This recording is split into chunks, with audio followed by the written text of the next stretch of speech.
Hello guys. তো মোটামুটি আর কি আমাদের ক্রিপ্টো ট্রেডারদের যে জীবনটা আছে, আমাদের ক্রিপ্টো ট্রেডারদের জীবনটা মোটামুটি এরকম। গতকালকে আমরা এরকম ছিলাম, কিন্তু আজকে আমাদের অবস্থাটা মোটামুটি এরকম আর কি। তো এটা নিয়ে ক্রিপ্টোকারেন্সি মার্কেট গতকালকে যেখানে গোটা মার্কেট এখানে গ্রিন ছিল, এখানে আপনার যদি ফিয়ার অ্যান্ড গ্রিড ইন্ডেক্স দেখি, এটাও আপনার মোটামুটি ফিয়ারের মধ্যে নিউট্রাল চলে এসেছিলো প্রায় এখানে, ঠিক আছে, 33 স্কোর ছিল। আর আজকে এখানে দেখুন আবারও সেই যেটা এক সপ্তাহ আগে এখানে ছিলাম তারও এখানে 15 স্কোরের মধ্যে চলে এসেছে। মার্কেট এখন এক্সট্রিম ফিয়ারের মধ্যে আছে। এখানে রাতারাতি গতকালকে আমি একটা কথা বারবার বলছিলাম যে ক্রিপ্টোকারেন্সি মার্কেট এটাই, রাতারাতি এখানে 10% ডাম্প হয়ে যায়, আবার রাতারাতি এখানে 10% পাম্প হয়ে যায়। তো আমার কথাকে হয়তো ক্রিপ্টো মার্কেট সিরিয়াসলি নিয়ে নিয়েছে, যার ফলে এখানে রাতারাতি আবারও এখানে যদি এখানে দেখি রাতারাতি এখানে 10% এখানে আপনার ডাম্প এখানে অলরেডি হয়ে গেছে। 10%-এরও বেশি, মোটামুটি 12%, 13%-এর মতো এখানে ডাম্প হয়ে গেছে।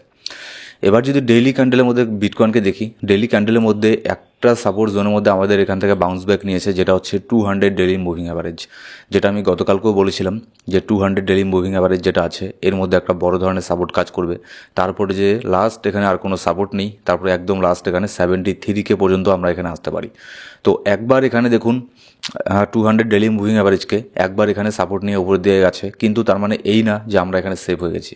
আমি গতকালকেও বলেছিলাম মার্কেট এখানে যতই পাম্প করুক না কেন, এখানে আগে যতক্ষণ না পর্যন্ত এখানে $1,02,000 উপরে গিয়ে বিটকয়েন স্টেবল হচ্ছে, ততক্ষণ পর্যন্ত আমরা অল সিজনের ধারে কাছেও এখানে যাব না। অল সিজন ততক্ষণ পর্যন্ত স্টার্ট এখানে হবে না, কারণ হচ্ছে মার্কেটের সেন্টিমেন্টটাই এখানে চেঞ্জ হবে না, ঠিক আছে। তো ক্রিপ্টোকারেন্সি মার্কেটের মধ্যে ম্যানিপুলেশন প্রত্যেকটা স্টেপে স্টেপে হয়, আপনারা হয়তো বুঝে গেছেন অলরেডি। অনেকে এখানে ক্রিপ্টোকারেন্সি মার্কেট স্ক্যাম এখানে বলা শুরু করে দিয়েছে, যেখানে ডেইলি কখনো এখানে 10% রাতারাতি পাম্প হয়ে যাচ্ছে 2-3-4 ঘন্টায়, কখনো এখানে ডাম্প হয়ে যাচ্ছে 4 ঘন্টার মধ্যে 10% 15%। আসলে কি এই মার্কেট স্ক্যাম? তো দেখুন বুল মার্কেট আসার আগে, অল সিজন আসার আগে এই ধরনের জিনিস এখানে মার্কেটের মধ্যে হবে। এগুলো কিন্তু এর আগের বুল সাইকেলে আমরা এইসব জিনিস দেখতে পারিনি। হ্যাঁ, হয়েছে এরকম ম্যানিপুলেশন, কিন্তু এই লেভেলের ম্যানিপুলেশন হয়নি। এটা আমি আপনাদেরকে আগেও বলেছিলাম, যখন এখানে আপনার বিটকয়েনকে ইউএসের স্পট ইটিএফের মধ্যে নিয়ে আসার কথা হচ্ছিল, তখনও কিন্তু আমি একবার বলেছিলাম যে এইসব জিনিসগুলো শর্ট টার্মের জন্য ভালো হলেও লং টার্মের ক্ষেত্রে কিন্তু এইসব জিনিসগুলো এখানে ভালো হবে না। কারণ হচ্ছে ডিসেন্ট্রালাইজ যে ব্যাপারটা আছে, ডিসেন্ট্রালাইজের অর্থ হচ্ছে আপনার যেটাকে কেউ এখানে আপনার কারোর এখানে হাত থাকবে না মার্কেটের মধ্যে, ঠিক আছে। কেউ চাইলেই এখানে মার্কেটকে ডাম্প পাম্প করাতে পারবে না। এই জিনিসটা কিন্তু এখানে আপনার পরবর্তীতে ডিসেন্ট্রালাইজ এই জিনিসটাকে চ্যালেঞ্জ করবে। এইসব জিনিসগুলো বিটকয়েন, ইটিএফ, ব্ল্যাক রক, এইসব যে বড় বড় প্লেয়ার যদি মার্কেটের মধ্যে এখানে নামে, তো এখানে শর্ট টার্ম আমি বলেছিলাম যে শর্ট টার্মের জন্য ভালো হতে পারে, কিন্তু লং টার্মের জন্য ভালো হবে না। কিন্তু এখানে দেখুন শর্ট টার্মের জন্য এখানে ভালো হচ্ছে না। এখন লং টার্মের জন্য কী হবে সেটা হচ্ছে দেখার। কিন্তু লং টার্মের জন্য অবশ্যই মানে যে কোনো কিছুই ভালো। এখানে বিটকয়েনের স্পটের মধ্যে ইটিএফ এখানে হয়ে যাক, কিংবা এখানে ব্ল্যাক রক এখানে এন্ট্রি নিক, কী করে করুক, ঠিক আছে। এটা লং টার্মের জন্য বিটকয়েন, তো এখানে আপনার বিটকয়েনের জায়গাতেই থাকবে। কিন্তু এখানে দেখুন শর্ট টার্মের জন্য এখানে আমাদের মানে তাদের জন্যই কিন্তু মার্কেটের মধ্যে এইসব ম্যানিপুলেশনগুলো এখানে হচ্ছে। গতকালকে এখানে যদি আমরা দেখি, গতকালকের আগের দিন এখানে আপনার মার্কেট কোথা থেকে কোথায় চলে গেল। গোটা মার্কেট এখানে গ্রিনের মধ্যে ছিল। এখানে যদি আমরা দেখি উইক যদি দেখি, এখানে তাও এখানে দেখাবে রেড দেখাবে।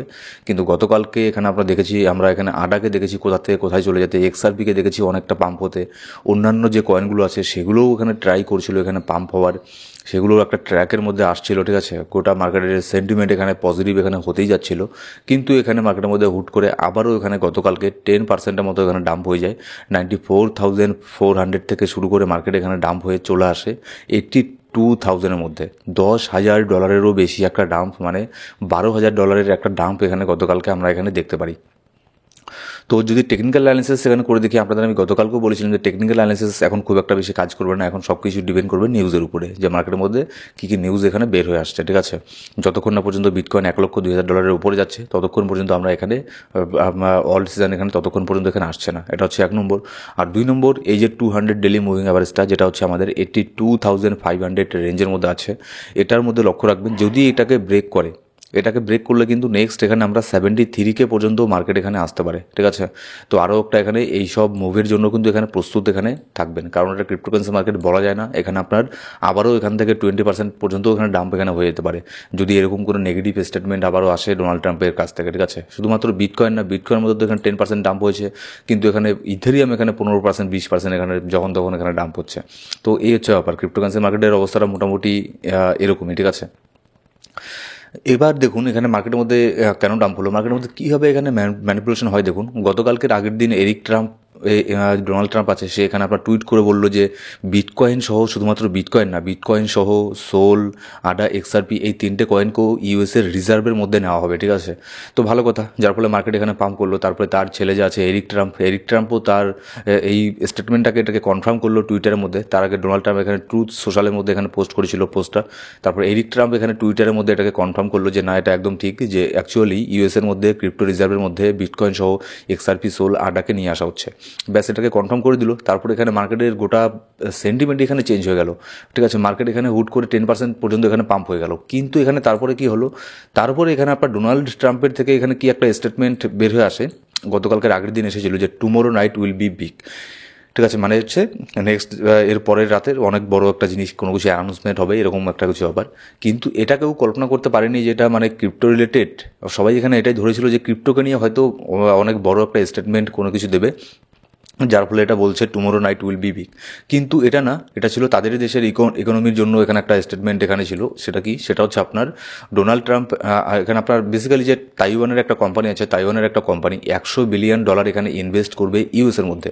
তো এটা তাদের দেশের জন্য অনেক বড় একটা নিউজ, যার ফলে ডোনাল্ড ট্রাম্প বলেছিল tomorrow night will be big. তো ঠিক আছে, এই পর্যন্ত তো একদমই ঠিক ছিল। কিন্তু এখানে দেখুন তারপরে এখানে কি হলো, ডোনাল্ড ট্রাম্প এখানে আপনার স্টেটমেন্ট কি দিয়ে দিল। আমি আপনাদেরকে বারবার বলেছি যে ডোনাল্ড ট্রাম্পকে কিন্তু আমরা কখনোই প্রেডিকশন করতে পারি না, এ কখন কী করে তার কোনো ঠিক নেই, সে নিজেও জানে কি না জানি না, ঠিক আছে। এই দেখুন তারপরে এবার ডোনাল্ড ট্রাম্প এখানে কী বলে, no room left for delay as 25% tariff on Canada and Mexico. এখানে দেখুন মানে স্টেটমেন্টটাই এরকম টাইপের, এত মানে বোল্ড টাইপের স্টেটমেন্ট দেয় ডোনাল্ড ট্রাম্প, আর মানে বলার কিছু নেই, ঠিক আছে। মানে এটাকে ভালো করেও বলা যায়, কিন্তু মানে এমনভাবে বলে যে এক একটা স্টেটমেন্টকে মানে অনেক মানে ব্যঙ্গাত্মকভাবে এখানে বলে যে এখানে আর কোনো 1 সেকেন্ডও সময় এখানে দেওয়া যাবে না। 25% ট্যারিফ এখানে কানাডা আর মেক্সিকোর উপরে এখানে বসানো হচ্ছে আজকের থেকেই, এখন থেকেই, যার ফলে মার্কেটের মধ্যে এই ডাম্পটা এখানে আসে, ঠিক আছে।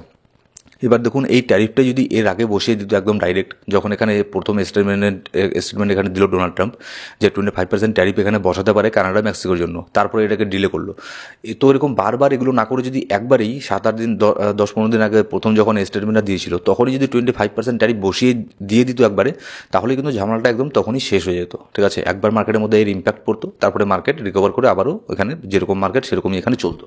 কিন্তু এখানে ডোনাল্ড ট্রাম্প এখানে কী করছে, বারবার শুধু সেই একটা কথাকেই বারবার এখানে নিয়ে আসছে, ঠিক আছে। বারবার এটাকে একটা আপনার নিউজের মধ্যে নিয়ে আসছে। এইসব তারা কিন্তু এইসব চিন্তাভাবনা করেই বলে, এরকমটা ভাববে না যে মানে সে পাগল টাইপের কেউ, মানে উল্টোপাল্টা যে কোনো কিছু বলছে না, এরকম না। সে একজন মানে প্রেসিডেন্ট, ঠিক আছে। তারা যে কোনো তাদের এক একটা ওয়ার্ড কিন্তু একদম মেপে মেপে কথা বলে। তো এগুলো তাদের প্ল্যান করে থাকে, মার্কেটকে উপরে নিয়ে যাও, ম্যানিপুলেশন করো, তারপর আবারও এখানে নিচের মধ্যে নিয়ে আসো। তারা অবভিয়াসলি তারা এখানে শর্ট পজিশনকে ওপেন করে রেখেছিল।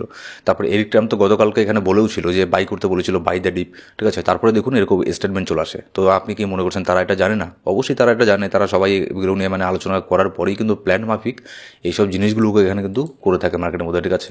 তো যার ফলে এখানে দেখবেন যে লাস্ট 24 আওয়ারের মধ্যে প্রায় $1 বিলিয়ন লিকুইডেশন এখানে হয়ে গেছে। যারা এখানে বিশেষ করে লং করে রেখেছিল তাদের সব এখানে লিকুইডেশন এখানে হয়ে গেছে, ঠিক আছে। আর স্টক মার্কেটের কথা এখানে কি বলবো, স্টক মার্কেটের কিন্তু অবস্থা খুবই খারাপ। ইউএসের স্টক মার্কেটের কথা যদি বলি, যেমন হচ্ছে এনভিডিয়া তো মানে প্রায় 9%-এর মতো ডাম্প হয়ে গেছে। তাহলে ভাবুন 2%, 3%, 5% ডাম্প হওয়া মানে বিশাল বড় ব্যাপার স্টক মার্কেটের মধ্যে, ঠিক আছে। স্টক ট্রেডাররা এখানে আপনার -2% এখানে নিচের মধ্যে গেলেও কিন্তু তাদের রাতের ঘুম এখানে চলে যায়, -2% গেলে। আর এখানে ক্রিপ্টো ট্রেডার এখানে দিনের দিন এখানে 20%, 40% ডাম্প পাম্প এখানে দেখেই থাকে, ঠিক আছে। আর যারা মিম কয়েন লাভার তাদের কথা তো কী বলবো, তাদের মনে করুন 99% পোর্টফোলিও ডাউন হয়, আবার এখানে 1000x পোর্টফোলিও এখানে আপনার পাম্প হয়ে যায়, ঠিক আছে, মিম কয়েনের ক্ষেত্রে। এবার তাহলে কি নেক্সট এখানে দেখুন কানাডা মেক্সিকো তারাও কিন্তু এখানে বসে থাকবে না। নেক্সট কিন্তু কানাডা আর মেক্সিকো তারাও এখানে ইউএসের উপরে কিন্তু ট্যারিফ এখানে বসাবে। তো যার ফলে কিন্তু মার্কেটের মধ্যে আরও ভলটাইল আমরা এখানে এক্সপেক্ট এখানে করতে পারি, আরও কিন্তু মার্কেট এখানে আপনার ডাম্প হওয়ার এখানে চান্স এখানে থাকবে। কিন্তু তারপরেও একটা কথা কি, আমি এখানে সেল করছি না, আমি এখানে লং টার্মের পোর্টফোলিওকে কখনোই এখানে সেল করবো যতদিন না পর্যন্ত ওয়ার্ল্ড সিজন এখানে আসছে, ঠিক আছে। কিন্তু ব্যাপার হচ্ছে যখন আপনি এখানে ধরে ফেলবেন যে অ্যাকচুয়ালি যখন এই ডিপটাকে আমরা ধরে ফেলবো তখন অবস্থাটা মোটামুটি এরকম হয়ে যাবে, ঠিক আছে। তো আপাতত মার্কেটে করার কিছু নেই, এরকমই দুই একটা এখানে মিম টিম দেখুন, দেখে মাইন্ডটাকে একটু ফ্রেশ করুন, ঠিক আছে। আর জাস্ট মার্কেট থেকে পারলে এখানে দূরে থাকবেন, যদি লং টার্মের পোর্টফোলিও আপনার থাকে দূরে থাকবেন, এখানে মার্কেটে দেখার মতো পোর্টফোলিও বারবার এখানে দেখবেন না। আর শর্ট টার্মে ট্রেড করলে আপনার রিসার্চ অ্যানালিসিস এইসব অনুযায়ী, সাপোর্ট রেজিস্ট্যান্স অনুযায়ী ট্রেড করবেন। অনেকে এখানে এসএমএস করছেন যে আমি এখানে ফিউচার ট্রেড করেছিলাম, অনেকে কিন্তু লিকুইডেশন হয়ে গেছে। আমি বারবার বলেছি, গতকালকেও বলেছি যে ফিউচার ট্রেড করার টাইম এটা না। ফিউচার ট্রেড এখানে করতে লাগে যখন মার্কেট একটু সেফ হয়ে যায়, ঠিক আছে। এখন মার্কেট প্রচণ্ড ভলটাইল আছে। ডোনাল্ড ট্রাম্পের এক একটা স্টেটমেন্ট কিন্তু মার্কেটকে এদিক থেকে ওদিকে নিয়ে যেতে পারে, ঠিক আছে। এখান থেকে মার্কেট 10% আবার পাম্পও হতে পারে, আবার এখান থেকে মার্কেট 10% ডাম্পও হতে পারে। সেটা ডিপেন্ড করছে তাদের স্টেটমেন্টের উপরে, নেক্সট এখানে কী হচ্ছে, ঠিক আছে, গ্লোবাল পলিটিক্সের মধ্যে এখানে কী বের হয়ে আসছে তার উপরে। তো ফিউচার ট্রেড থেকে এখন দূরে থাকবেন, করলে এখানে স্পটের মধ্যে এখানে ট্রেড করবেন। আর মার্কেটে ইনস্ট্যান্ট আপডেট পাওয়ার জন্য অবশ্যই আমাদের টেলিগ্রাম গ্রুপে গিয়ে জয়েন করে নেবেন। ডেসক্রিপশন বক্সের মধ্যে প্রথম কমেন্টের মধ্যে সব ধরনের লিঙ্ক পেয়ে যাবেন। Thank you so much guys.